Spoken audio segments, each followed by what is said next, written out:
बिस्मिल्लाहिर्रहमानिर्रहीम। अस्सलामुअलैकुम।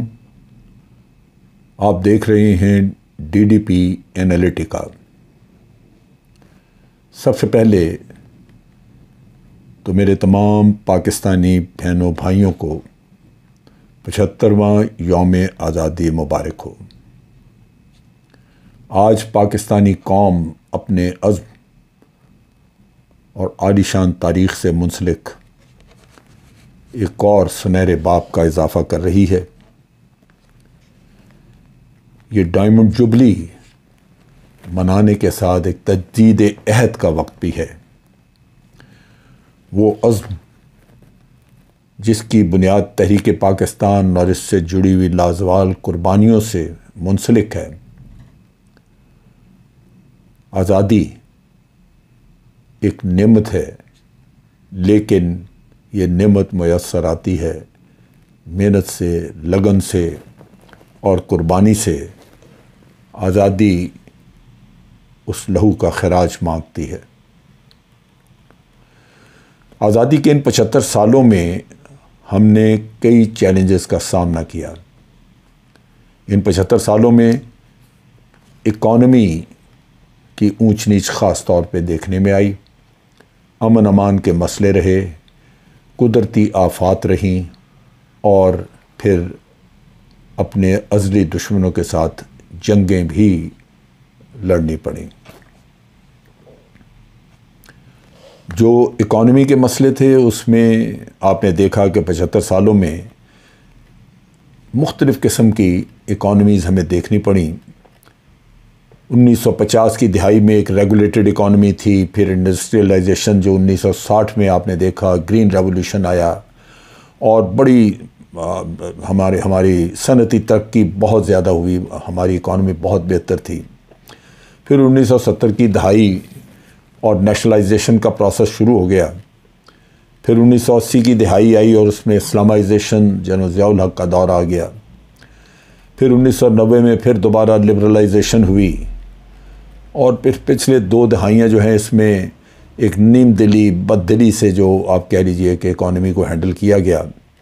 वो तजर्बात हमें मुख्तलिफ़ शक्लों में नज़र आते हैं और इसमें मिलिट्री और सिविल गवर्नमेंट्स और मुख्तलिफ़ किस्म की हुकूमतें ये काम करती रहीं। नतीजा ये कि आज 2 बहुत बड़े चैलेंजेस सामने मौजूद हैं। चैलेंजेस तो और भी हैं जिनका मैं जिक्र करूँगा, लेकिन 2 बड़े चैलेंजेस जो हैं वो हमें सामने नज़र आते हैं। एक करप्शन जो कि हमारी नस नस में और हर जगह पे सरायत कर चुकी है, और दूसरा कर्ज़ है जो पहाड़ की तरह हमारे सर पे खड़ा है। किसी हुकूमत ने भी ये कर्ज़ उतारने के लिए कोई स्ट्रेटजी वर्कआउट नहीं की। कर्ज़ लेते गए हैं, ये कभी नहीं सोचा कि ये कभी उतारना भी होगा तो उसका भी कोई तरीक़ाकार होना चाहिए। इन गुज़रे सालों में हम पर दहशत और खौफ मुसल्लत करने की और हमें अंदर से तकसीम और कमज़ोर करने की भरपूर कोशिशें की गईं, लेकिन पाकिस्तानी कौम एक रेज़िलिएंट कौम है और अफ़वाज पाकिस्तान के साथ मिल के इस कौम ने बहुत बड़े बड़े चैलेंजेस का मुकाबला किया। हमने टेररिज्म बहुत ही बुरी शक्ल में देखा। उसमें अफ़वाज पाकिस्तान ने अपने हमवतनों के साथ मिल के एक ज़बरदस्त दास्तान रकम की और हर लम्हे पे खून का नजराना पेश किया, कुर्बानियाँ दी, जिससे कि आज आप देखिए कि मुल्क में बहुत हद तक अमन है और इसी की वजह से पाकिस्तान के अवाम अपने मामूलात ज़िंदगी ठीक तरीके से गुजार रहे हैं। क़याम पाकिस्तान से लेके आज दिन तक पाकिस्तानी कौम ने लाजवाल कुर्बानियाँ दी हैं और वतन अज़ीज़ की हर मौका पे अपने खून से आबियारी की है। इसमें अफ़वाज पाकिस्तान पेश रही हैं और फ़ख्र इस बात का है कि हमारी पूरी कौम ने हमेशा अफ़वाज पाकिस्तान की पुष्टपनाही की, उनके पीछे रही, उनको हमायत दी और हर तरह से सपोर्ट किया। वो जंग दहशतगर्दी के ख़िलाफ़ जंग हो, जो कि कामयाब लड़ी गई और अक़वाम आलम ने उसका इतराफ़ किया, या कुदरती आफ़ात हों जैसे सैलाब और ज़लज़ले, बहुत बड़े बड़े यहाँ पे ये आफ़ात आईं, उसमें अफ़वाज पाकिस्तान ने काम किया। या फिर आप देखिए कि जंगें जो दुश्मनों के साथ लड़ी गई, बैरूनी दुश्मनों के साथ, उनका मुकाबला किया या वो जंगें कामयाबी से लड़ी। इन सारी चीज़ों में अफ़वाज पाकिस्तान ने इंतहाई तनदही, मेहनत और हुब्बुल वतनी का सबूत देते हुए अपने मुल्क का दिफा किया। दहशत गर्दी की जंग जो थी, ये ख़ास तौर पे इसमें कुर्बानियाँ भी बहुत देनी पड़ी और ये बहुत लंबे वक्त के लिए रही। आज भी हमारे जवान, हमारे ऑफिसर्स अपने घरों से दूर सरहदी इलाकों में बैठ के अपने मुल्क का दिफा कर रहे हैं, और ये दिफा आसान नहीं था इस वजह से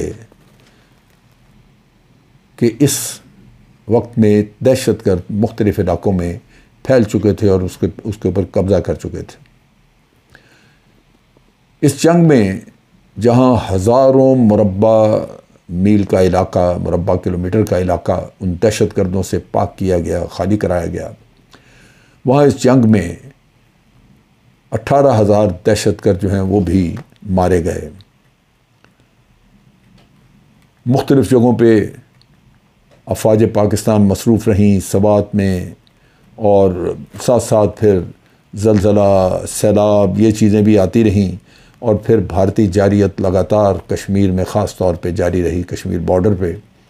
इन सब वक्तों पे हमने बड़ा बखूबी मुकाबला किया और आज पाकिस्तान महफूज है। हमारी अचीवमेंट्स बहुत हैं। मैं ये बातें इसलिए कर रहा हूँ कि बहुत बहुत मुश्किल वक्त देखे और उसमें से हम कामयाबी से निकले। आज भी मुश्किल दौर है, मुल्क के अंदर एक इंतशार है, एक पॉलिटिकल इंस्टेबिलिटी है जिसकी वजह से इकॉनमी भी ठीक नहीं, कौमी इत्तेहाद पारा पारा है, हमारी पोलराइजेशन है, पॉलिटिकल पोलराइजेशन है। इन सारी चीज़ों के बावजूद अगर हम माजी में झांक के देखें तो 1947 में जब पाकिस्तान बना तो एक लुटा फुटा पाकिस्तान था, एक ऐसा मुल्क जिसमें ना कोई ज़राअत मुनासिब तरीके से प्लान की गई हुई थी और ना ही यहाँ पे कोई सनतें थीं जिससे कि मुल्क अपने मामला चला सकता है। मुझे याद है कि एक साइकिल तक यहाँ नहीं बनती थी जो बाहर से इंपोर्ट होती थी, पहनने को कपड़ा हर तरह का बाहर से इंपोर्ट होता था, गंदम, आटा, चीनी ये हमें राशन पे मिलती थी। राशन कार्ड लेके हम खड़े होते थे लाइनों में और हमें हफ्ते का राशन मिलता था। फिर हफ्ते के बाद आप आके दोबारा लाइनों में लगे ले रहे हैं। आज खुला दुकानों पे राशन, हर तरह की चीज़ें मिलती हैं। महंगाई का एक तूफ़ान आया है, लेकिन इंशाअल्लाह उसका भी मुकाबला होगा। फिर पाकिस्तान एक एटमी कुव्वत बना। पाकिस्तान ने बहुत बड़े बड़े तामीराती काम किए, जो डैम्स आपकी बनी हुई हैं आप देखिए।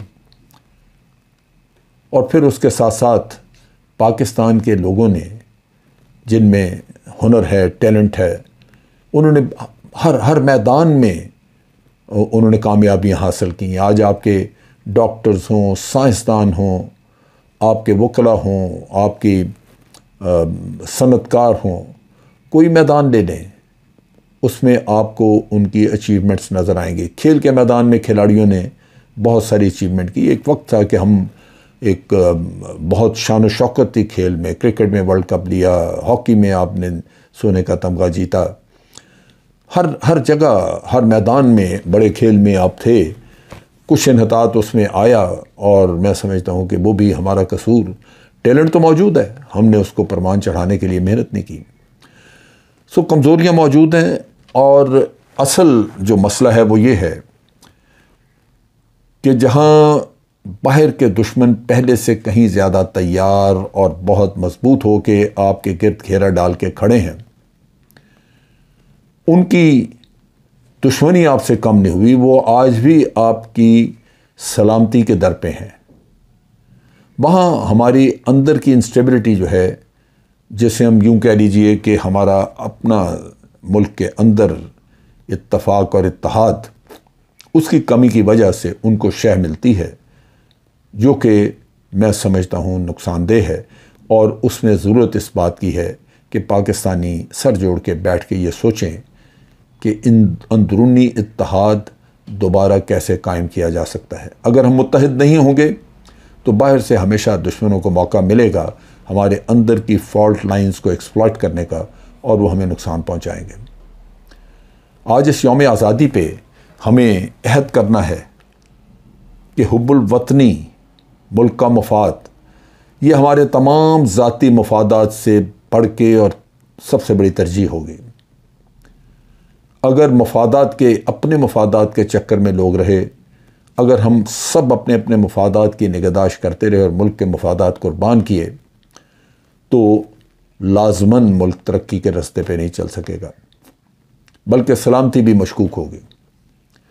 आप बैरूनी दुनिया से दोस्तियां करें, आप हर मुल्क के साथ अपने ताल्लुकात अच्छे रखें, तिजारत बढ़ाएं, लेकिन अपने मफादात, अपने कौमी मफादात कुर्बान किए बगैर। दोस्तियां उसी वक्त परमान चढ़ती हैं जब आप अपने मफादात का दिफा करके दोस्ती करते हैं। इसके साथ साथ कौमी इत्तेहाद, जिस मैदान में थोड़ा हम पीछे हैं वो है तालीम और सेहत का मैदान। हुकूमतों को चाहिए कि इस मैदान में इन्वेस्टमेंट करें, कोशिश करें, और तालीम और सेहत ये आपको अच्छे नौजवान पैदा करके देगी। इससे आपकी मैन पावर बहुत ज़बरदस्त पैदा होगी, पढ़े लिखे लोग। और दूसरे मुल्कों में जाके जो हमारे लोग बाहर काम करते हैं, वो दुबई हो, अमेरिका हो, बरतानिया, कहीं भी, वहाँ हमें भेजने के लिए आम वर्कर की ज़रूरत नहीं है। आम वर्कर भी कारआमद है, लेकिन अगर कोई वहाँ पे उन ममालिक की पॉलिसीज़ को इन्फ्लुएंस कर सकता है अपने मुल्क के मफाद के लिए, तो वो सिर्फ पढ़ा लिखा आदमी कर सकता है, जो जाके वहाँ तरक्की करे और उनके अपने सिस्टम में वो बड़े बड़े ओहदों पे आ जाए। फिर पॉलिसी साजी में उनका रोल होता है। तो इस वजह से अपने ह्यूमन रिसोर्स को तरक्की देने के लिए, उसको बेहतरीन बनाने के लिए यहाँ अच्छी तालीम, अच्छी यूनिवर्सिटीज़ चाहिए, तालीम का निज़ाम बड़ा अच्छा साफ़ सुथरा चाहिए, ना कि लोग चीटिंग करके ऊपर आएँ। और उसके साथ साथ सेहत, इसलिए कि अच्छी सेहत ही ज़मानत है हर मामले में, हर चीज़ में, हर फील्ड, खेल का मैदान हो, वो आपके दफातर हों, वो आपके तालीम के मैदान हो, कहीं भी हो, अच्छी सेहत के बग़ैर ह्यूमन रिसोर्स आपका तैयार नहीं किया जा सकता। तो यहाँ पे ये ज़रूरत है कि हम अहद करें कि अपनी बेहतरी के लिए कोशिश करेंगे, ना कि मुल्क के अंदर इंतशार फैलाने के लिए। ये यौम आज़ादी, जिसे हम डायमंड जुबली कह रहे हैं, ये यौम आज़ादी हमारा एक तारीख़ी यौम आज़ादी होना चाहिए, जिसमें तजदीद अहद भी हो, कायद आज़म के बताए हुए असूलों पे अमल करने का एक इरादा हो, और उसके साथ साथ ज़ाती मफादात से हट के मुल्क के मफादात के लिए काम करने की एक ख्वाहिश पैदा हो, एक ऐसा यकीन अंदर पैदा हो कि इस मुल्क को हमने आगे लेके जाना है। इंशाअल्लाह नाउमीदी कुफ्र है, उम्मीद अच्छी रखनी चाहिए, रब्बुल आलमीन से उम्मीद रखनी चाहिए, रब्बुल आलमीन के सामने गिड़गिड़ा के दुआ मांगनी चाहिए। और आज के दिन हमें ख़ुसूसी तौर पे अपने मुल्क के लिए दुआ करनी चाहिए कि रब्बुल आलमीन इस मुल्क की तमाम परेशानियाँ और मुश्किलात दूर करे, और इस मुल्क के मामलात को, इसके इत्तेहाद को, इसके अंदर होने वाली जितनी भी तरक्की के मामलात हैं, उनको पाया तकमील तक मालिक ले जाए। और इंशाअल्लाह ये कौम, इसका मुस्तकबिल लाजमन रोशन है और होगा। उसमें कभी कभार कोई रुकावटें, कोई अच्छी लीडरशिप नहीं मिली, कोई और ये मसले आ जाते हैं, लेकिन कौम की ज़िंदगी में ऊंच नीच होती रहती है। इंशाअल्लाह रब्बुल आलमीन इस मुल्क की तमाम परेशानियां दूर करेगा, और ये कौम तरक्की के रास्ते पे आपको मुकम्मल तौर पे गामज़न नज़र आएगी। आज के लिए इतना ही। अफ़वाज पाकिस्तान जिंदाबाद, पाकिस्तान पाइंदाबाद।